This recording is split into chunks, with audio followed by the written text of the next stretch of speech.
Boa tarde, meus amigos. Que Jesus nos abençoe e nos proteja. Inicialmente agradecendo a Deus a permissão, de estarmos aqui diante de todos vocês, falando sobre a doutrina espírita. É uma alegria muito grande no nosso coração. E o dia de hoje, como a Vera Caú falou, a dirigente da reunião, o dia de hoje é um dia que se leva o pensamento aos nossos irmãos desencarnados, aos nossos familiares que desencarnaram. E a própria reunião pública de hoje tem esse objetivo, de estudar sobre o livro Céu e Inferno e conhecer um pouco mais da realidade da vida espiritual, compreendendo o que Allan Kardec proporcionou com esse livro Céu e Inferno, as orientações e as lamentações e também os momentos de arrependimento que vários espíritos trouxeram nessa obra. E hoje o espírito Bernardin, um espírito caracterizado, para Allan Kardec como um espírito feliz, demonstra a trajetória dele numa época tão sofrida. No século XV, nós vemos aqui uma época tão sofrida, onde ele demonstra que nesse momento, como ele diz, ver a família toda separada, imaginar a dor de um homem não podendo fazer nada diante da opressão daquele tempo, onde às vezes a igreja ou as guerras comandavam tudo e destruíam pela força no poder dos generais e no poder dos sacerdotes. Imaginar como os camponeses, os comerciantes eram oprimidos e tinham que pagar muito para se manterem. Tem um filme que retrata muito bem isso, vocês podem ver depois, que é Na Sombra de Goya. É um filme que fala sobre essa realidade da luta imensa desse período, que faz com que cada um que vivia ali tinha que tomar atitudes muito mais seguras do que nos dias de hoje. Mesmo com toda a liberdade que se tem hoje. Porque para se conquistar a liberdade, também tem que ter responsabilidade. E o homem avançou. Apesar de tudo que a gente viu no passado, o homem avançou. A opressão diminuiu. As questões religiosas se equilibraram. E a humanidade pôde expressar os seus sentimentos, pôde expressar suas ideias em várias questões, nas artes, na religião, na estrutura familiar. As leis vieram mantendo segurança para a humanidade. Então hoje, nós estaríamos com mais facilidade de demonstrar a nossa alegria de servir ao Cristo do que naquela época. Então, o esforço que essa pessoa fez, Bernardin, para manter a família feliz, trabalhando, levando o pão necessário, como ele dizia, no sustento, e mesmo assim, vendo tudo isso se acabar, sem poder nada fazer. Como ele diz aqui, lamentar por tudo isso, mas ele dizia uma frase que faz a gente também pensar sobre as nossas lutas dos dias de hoje.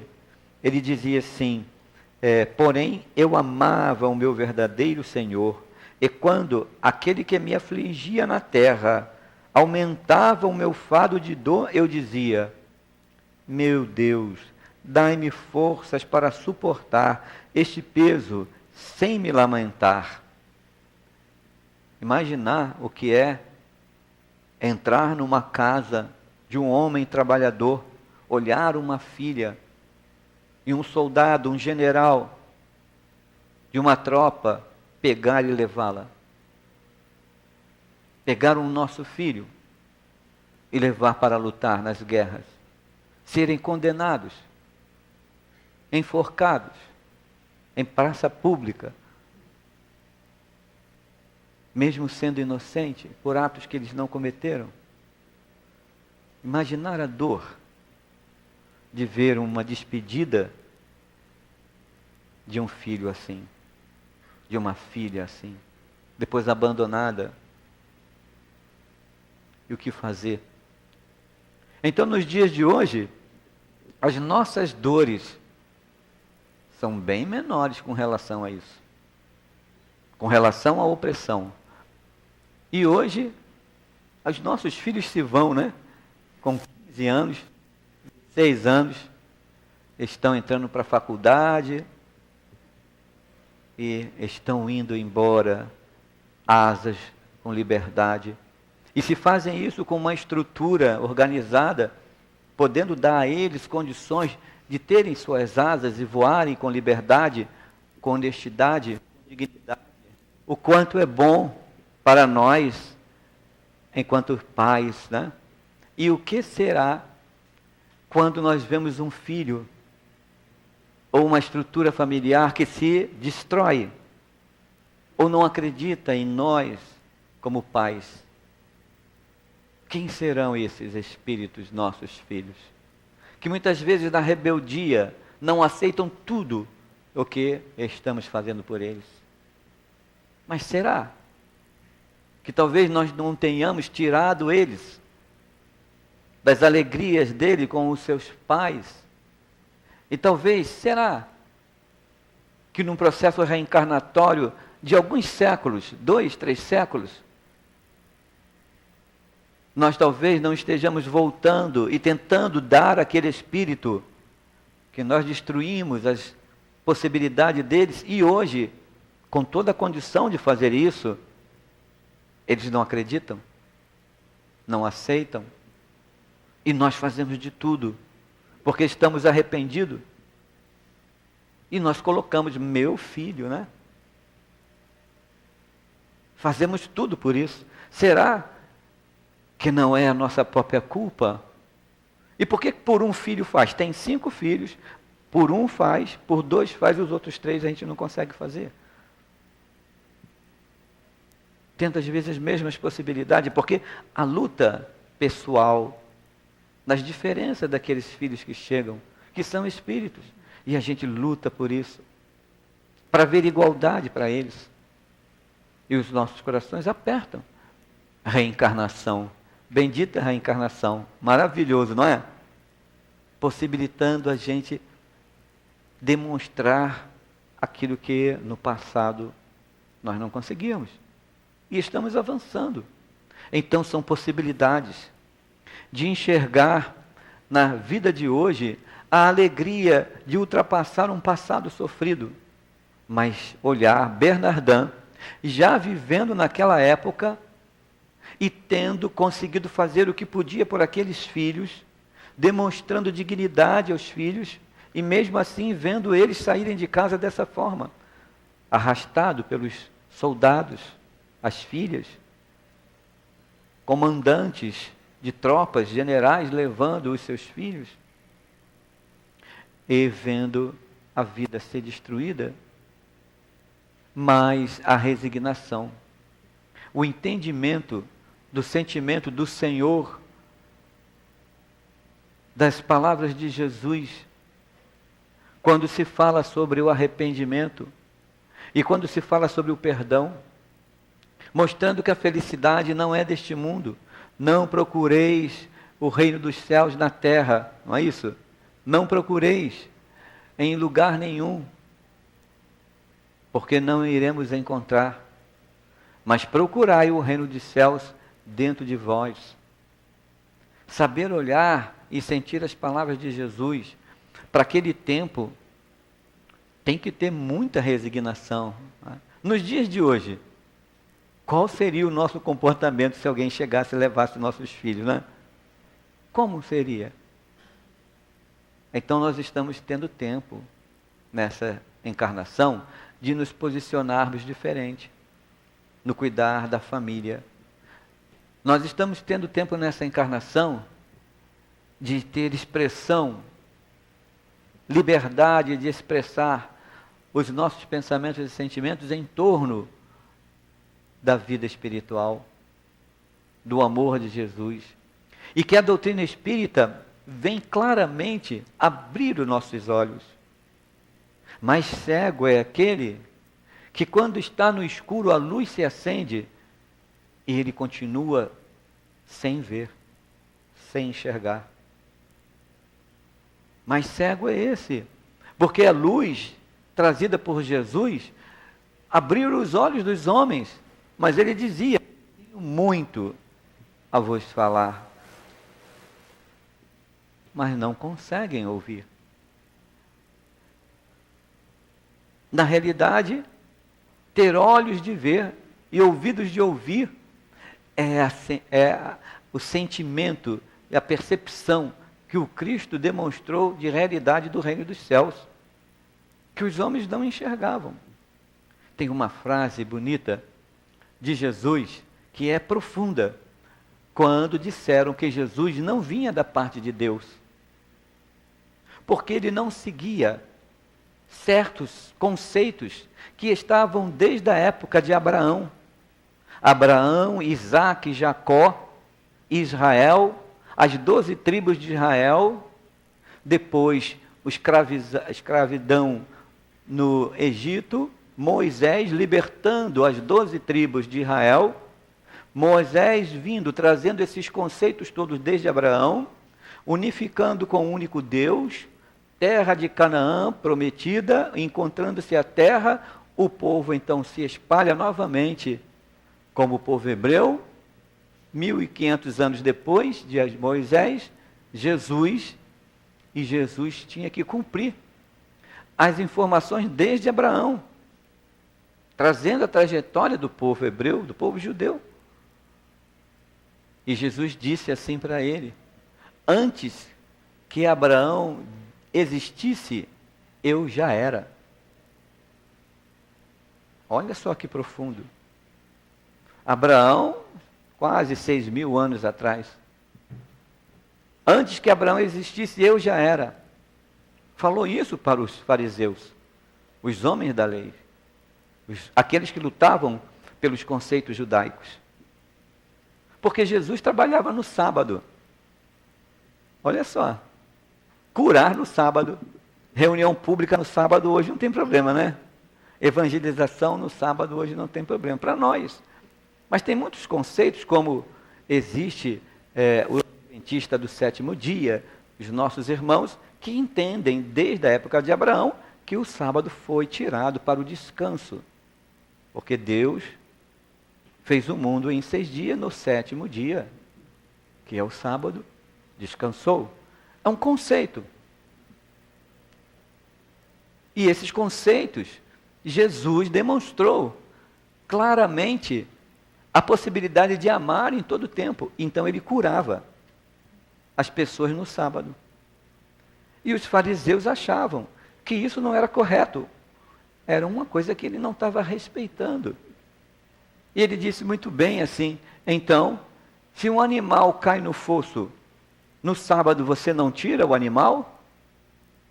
Olha só, se seu animal cai no fosso, o pastor não vai lá tirar o seu animal no sábado? Então eu o curo no sábado. Foi o suficiente para demonstrar que ele era o pastor. E veio aliviar as dores das pessoas, tirar do fosso. Então não é uma tradição, é o que se faz. Não é o desrespeito, mas é ampliar a visão do que significa aquele conceito. Não é para ter objetivos materiais, é mais para ir mais à frente, no socorro a quem sofre. Foi isso que Jesus quis dizer, mas os homens sempre são assim, colocam as coisas todas materiais. Nós também colocamos. muitas coisas da nossa vida em forma material ainda. Meu filho, minha esposa, meu pai, minha mãe, somos espíritos. Vamos desencarnar.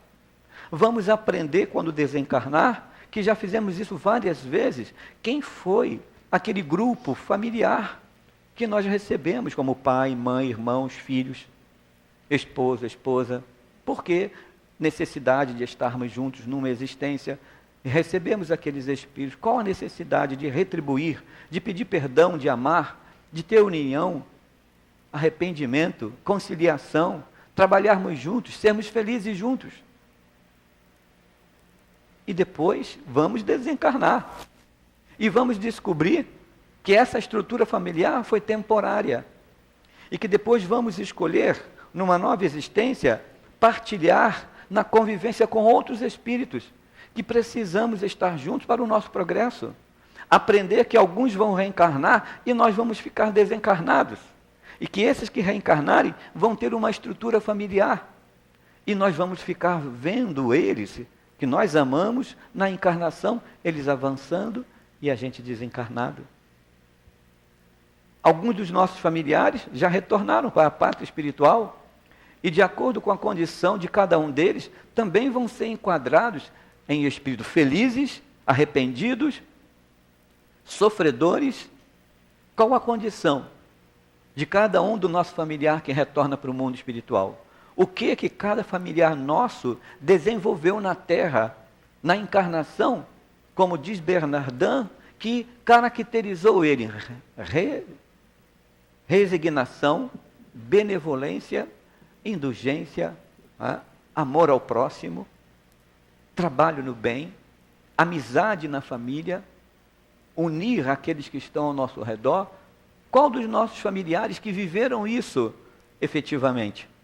Nos seus 40, 50 anos, nos seus 80 anos, que desencarnaram mesmo jovens, mas lutaram por isso, enquanto estavam na vida de jovens.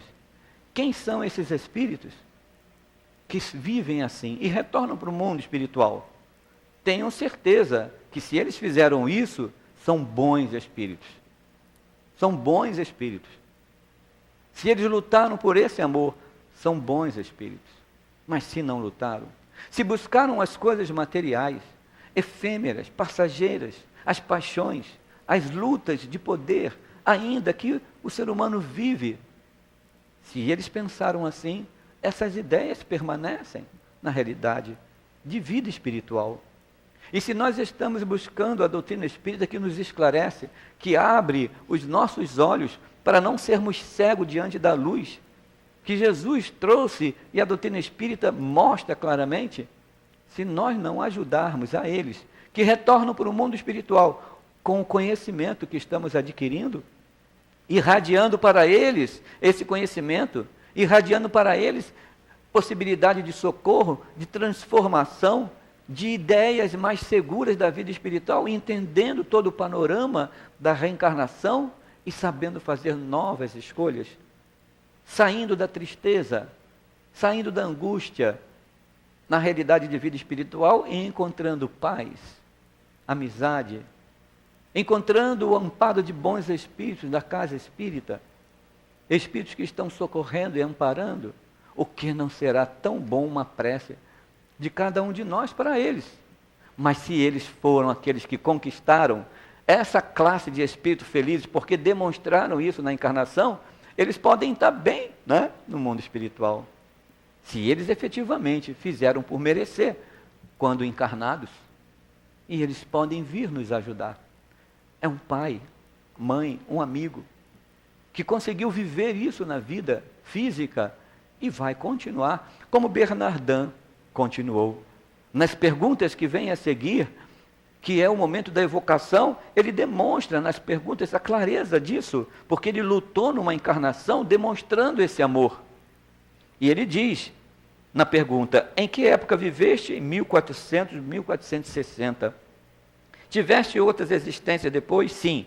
Vivi ainda entre vós como missionário. Sim, missionário da fé, porém da verdadeira e pura fé, da que sai da mão de Deus, e não daquela que os homens fizeram. Outra pergunta. Agora, como espírito, ainda tendes ocupações? Podereis acreditar que os espíritos ficam inativos? A falta de ação e falta de utilidade seriam um suplício para eles. Para os bons espíritos, aqueles que trabalham, aqueles que lutam pela alegria, aqueles que lutam por essa segurança familiar, que naquela época não tinha tanta coisa para se fazer, não é? Era ter a segurança da família e entregar amor, porque alguma coisa poderia acontecer de trágico, que era a necessidade daquele tempo. Hoje nós temos muito mais possibilidades de estruturar o amor, porque podemos abraçar mais as pessoas, temos mais liberdade no sentimento, a demonstração desse sentimento, nós temos mais liberdade para fazer. Então hoje nós podemos muito mais do que isso. Hoje nós podemos estruturar esse sentimento de amor com muito mais intensidade. Bernardin já fazia isso naquela época. E ele diz lá, outra pergunta, e agora como espírito ainda tendes ocupações? Podereis acreditar que os espíritos ficam inativos? Minha missão é guiar centros espíritas que trabalham no espiritismo. Nele inspiro bons pensamentos e me esforço para neutralizar aqueles que os maus espíritos procuram lhes surgir. De novo, minha missão é guiar centros que trabalham no espiritismo. Neles inspiro os bons pensamentos e me esforço para neutralizar aqueles que os maus espíritos procuram lhes sugerir. Bernardin, passa por aqui, ajuda a gente, né? Vamos pensar em Bernardin, né? Vem ajudar a gente. Estamos aqui buscando, da mesma época que Allan Kardec, que Leon Denis, fazer com que a estrutura de um centro espírita seja algo bom para esclarecer, para trazer amor, para não ser algo mais poético ou que não tenha uma forma objetiva, que não seja subjetiva, que não seja fugaz, mas que seja algo bom, seguro, que não soframos mais as dificuldades dos desencarnes, que não soframos mais por aqueles que partam, como Bernardin sofreu, mas tinha fé no futuro. Ele viveu isso naquela época. Por que nós estamos sofrendo assim? Mais cego é aquele que na escuridão, quando a luz se acende, não consegue ver. Então, que a doutrina espírita possa iluminar os nossos corações, a nossa visão da vida espiritual, a certeza da estrutura familiar, o que ela representa para o nosso crescimento individual, ajudando uns aos outros, sempre com amor e com o sentimento de que somos irmãos, filhos de Deus, criados por Deus, e estamos sendo no objetivo do instrumento nas mãos de Deus para que haja felicidade onde nós estivermos, porque o reino dos céus se encontra dentro de cada um de nós. E a felicidade não pode estar no outro, tem que estar em nós. E se cada um de nós lutar por essa felicidade, teremos um mundo feliz. Graças a Deus. Nós agradecemos ao Juan pela explanação. Vamos agora à segunda.